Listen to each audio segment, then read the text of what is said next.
কোনটারে? আমি সেটা আমার সিনেমার বিষয় হোক, সেটা আমার ব্যক্তি বিষয় হোক, প্রথমে আমার সাংবাদিক ভাই বোনদের জানাই নতুন বছরের শুভেচ্ছা। এভাবে সবার সাথে এই প্রথম দেখা হলো। হয়তো শুটিং এ খুব ইচ্ছে থাকলেও সবার সাথে দেখা করা বা মিট করা পসিবল হয় না। So happy new year everyone. আর আজকে আসলে আমরা যেটা মমতাজ মেহেদি প্রেজেন্স যে প্রোগ্রামটাতে আমরা এসেছি, mister and miss Glamour look 2025, এখানে গ্র্যান্ড ফিনালে হলো আজকে এবং জাজ হিসেবে এখানে ইনভাইটেড হয়ে খুব ভালো লাগছে। I am so honoured. আর অবশ্যই আসলে এই ধরনের নতুনদের নিয়ে যখন কোনো কম্পিটিশন হয় আমাদের মিডিয়াতে, আমার ভালো লাগে যখন সুস্থ কম্পিটিশনগুলো হয়, কারণ তাদেরকে যেভাবে গ্রোমিং করানো হয়, সেটা অভিনয় হোক, সেটা গানে হোক, নাচে হোক, সব কিছু মিলেই আসলে এই কম্পিটিশনটা আমি দেখলাম যে গ্ল্যামার। সো যেভাবে তাদেরকে গ্রুমিং করানো হলো এবং তারা যেভাবে পার্টিসিপেট করলেন, যেভাবে পারফর্ম করলেন, সত্যি ভীষণ প্রশংসনীয়। আমার মনে হয় যে সব চ্যানেল বা যারা যারা এই উদ্যোগগুলো নিচ্ছেন, অর্গানাইজার, সবার প্রতি আমার পক্ষ থেকে অনেক শুভকামনা। শুধুমাত্র কম্পিটিশনেই যেন সীমাবদ্ধ না থাকে, তাদেরকে যেন আমরা বিভিন্ন সেক্টরে পাই।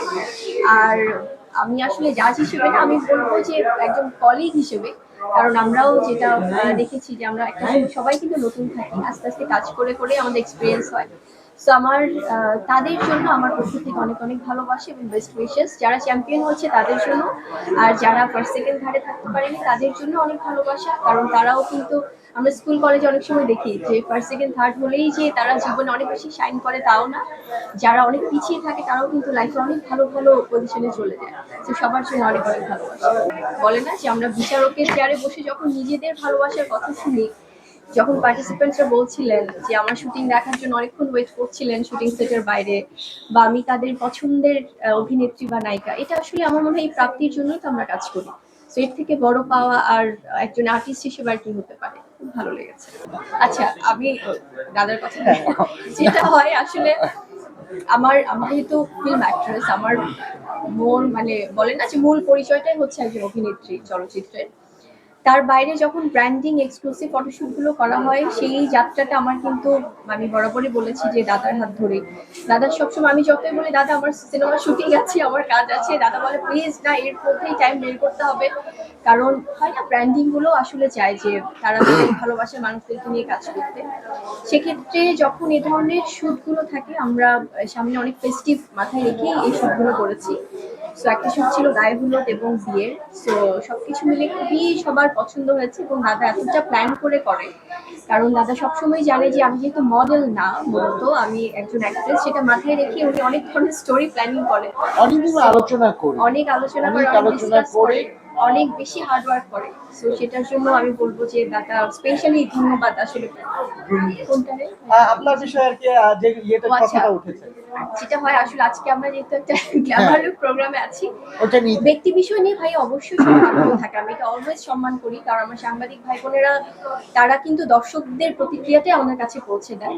তো আমার মনে হয় যে খুব সুন্দর, হঠাৎ করে যখন ব্যক্তি প্রোগ্রাম হবে তখন সব ব্যক্তি আলোচনা হবে একদম। আজকে যেহেতু প্রোগ্রাম এসেছি আমরা একটা কম্পিটিশনে, সো আসলে আমরা যেহেতু এক ইন্ডাস্ট্রিতে আছি, তো সেক্ষেত্রে প্রথমত জয় ভাই ভীষণ ইতিবাচক একজন মানুষ। ওনার সাথে আমার একদমই দেখা হয়নি ওভাবে খুব একটা, হয়তো কোনো প্রোগ্রামে বা এমবিসি রিলেটেড কোনো আমাদের আছে না যে কোনো কাজ হলে হয়তো একটু দেখা হয়েছে, হাই হ্যালো হয়েছে। বাট আজকে এই প্রোগ্রামটাতে এসেছি, যখন একসাথে কথা হলো, দেখা হলো। তবে ইন্টারেস্টিং ব্যাপার হচ্ছে মাঝখানে জয় ভাই আসলে আমাদের একসাথে, জয় চৌধুরী এবং আমাকে নিয়ে অনেক পরিচালক প্রযোজকরা আসলে বেশ কয়েকটা প্রজেক্ট নিয়ে কথা বলেছে, যোগাযোগ করেছে। বাট সামহাও ব্যাটে বলে হয়তো আমার তরফ থেকে মিলছে না, বা শিডিউল হয়তো প্রবলেম হচ্ছে বা কোনো কিছু। ইনশাআল্লাহ যেহেতু আমরা একই অঙ্গনে কাজ করছি, ফিউচারে হ্যাঁ, চমৎকার একটি প্রশ্ন করেছেন। আসলে হয়তো অনেক সময় ব্যস্ততার কারণে আমরা অনেক বিষয় নিয়ে কথা বলতে পারি না। এটা খুবই সত্যি যে আমাকে সব প্রোগ্রামে দেখা যায় না এবং সব অ্যাওয়ার্ড প্রোগ্রামেও দেখা যায় না, কারণ আমার মনে হয় কাজের স্বীকৃতি অনুযায়ী যখন সেটা প্রপারলি আমাকে সম্মানিত করা হবে, সেটা খুব লিমিটেড বা সেটা খুব গ্রহণযোগ্য যে প্রোগ্রামগুলো সবার কাছে, সেগুলোতে হয়তো আমাকে কখনো দেখা যাবে বা দেখা যাবে। কিন্তু গণহারে যদি কখনো আমার ছবি, যেটা আপনি বলছিলেন, ছবি বা অ্যাওয়ার্ডের ওগুলোতে যদি ব্যবহার করা হয়, সেটা আমার মনে হয় অবশ্যই যোগাযোগ করে নেওয়া উচিত। অনেক সময় আমারও চোখে পড়ে না যেটা হয়তো বা আমার কাছের যারা বা আমার যারা ভাই ব্রাদার আছেন সাংবাদিকরা তারা হয়তো পাঠাচ্ছে যে আপু ভেবেছি আপনি আসবেন বাট আপনি তো আসেননি। আমি বলি কোন প্রোগ্রামে? তো বলে যে এই অ্যাওয়ার্ড প্রোগ্রাম। সো এটা একদমই উচিত না। আমার মনে হয় যে সচেতনতার জায়গা থেকে প্রত্যেকেই সব শিল্পীদের সাথে যোগাযোগ করে অ্যাওয়ার্ড প্রোগ্রামগুলোতে ছবি, ভিডিও বা কোনো প্রকার এই ধরনের অ্যাডভার্টাইজমেন্ট আসলে ব্যবহার করা উচিত। কারণ আমার মনে হয় যে সেটা একদিক থেকে কিন্তু একটা প্রতারণা। সো এটা কারোই করা উচিত না। সবকিছু জেনে ইনফর্ম করে দেন আসলে এটা ব্যবহার করা উচিত।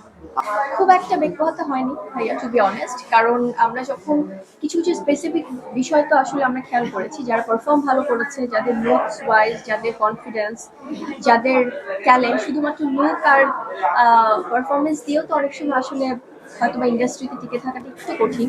যারা আসলে ইনার জায়গা থেকে ট্যালেন্টেড তাদের ব্যাপারগুলো আমরা যখন কথা বলেছি, কোয়েশ্চেন করেছি, সেগুলো এসছে। সো সবকিছু বিচার করেই আসলে মার্কিং করা হয়েছে এবং খুব স্বচ্ছ বিচার করা হয়েছে। আমার মনে হয় সবাই আমরা যারা ছিলাম বিচারকদের জায়গায় এবং যারা অর্গানাইজার ছিলেন তারাও অনেক বেশি কোঅপারেটিভ ছিলেন। সো সবকিছু মিলে আমার মনে হয় যে খুব সুন্দরভাবে বিচার কার্য সম্পাদন করা হয়েছে। 2026 সাল নিয়ে অবশ্যই প্রত্যাশাটা অনেক অনেক বেশি পজিটিভ। কারণ আমি সবসময় বলি যে এখন পর্যন্ত আমরা সুস্থ আছি, ভালো আছি আলহামদুলিল্লাহ। সবাইকে নিয়ে একসাথে প্রোগ্রাম অ্যাটেন্ড করছি, এটা অনেক বেশি ভালো লাগার। আর অবশ্যই সামনে চাই, সামনের দিনগুলো অনেক বেশি ভালো যায়। আর যে কোনো কিছু আমি একটু আমার সাংবাদিক ভাই বোনেরা যেহেতু আছেন, রিসেন্টলি অনেক বিষয়ে আমার বক্তব্য দিয়ে অনেক অনেক পত্রিকাতে আসলে দেওয়া হচ্ছে যে বুবলির বক্তব্য বা বুবলি বলেছেন, এমন কিছুই না। আমার কারোর সাথে অফিসিয়ালি কথা হয়নি, সেটা আমার সিনেমার বিষয় হোক, সেটা আমার ব্যক্তি বিষয় হোক, কারোর সাথে আমার কোনো কথা হয়নি, কেউ আমার সাথে যোগাযোগও করেনি। অনেক সময় অনেকে বলে যে আপু ফোনে পাইনি। একটা জিনিস কি ভাইয়া বা আপুরা যারা আছেন, আমরা হয়তো শুটিং এ থাকলে হয়তো ফোন সবসময় রিসিভ করতে পারি না। খুব জরুরি কিছু হলে হয়তো আমরা একটা টেক্সট আশা করি যে আপু এটার ব্যাপারে কোনো মন্তব্য যদি না দেওয়া হয় তার মানে হয়তো আমরা কথা বলতে চাচ্ছি না আপাতত। কিন্তু ভুলভাল যদি দিয়ে দেওয়া হয় যে বুবলি বলেছেন বা ওনার বক্তব্য, এটা খুব দুঃখজনক। আমার মনে হয় যে এই যে ইতিমধ্যে অনেকগুলো বক্তব্য গিয়েছে, আমার অনেক